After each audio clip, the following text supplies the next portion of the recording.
খাওয়া দাওয়া সেরে আছি একটু শুয়ে হেলান দিয়ে, মোবাইলটাও চালাচ্ছি হাত দিয়ে, টিভিটাও দেখছি চোখ দিয়ে।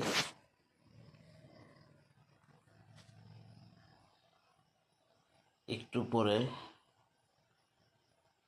যাব ঘুমাতে, তার আগে হবে দাঁত মাজতে, তারপর ঘুমাবো।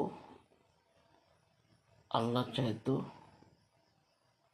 সকালে আবার উঠবো, নামাজ আদায় করব।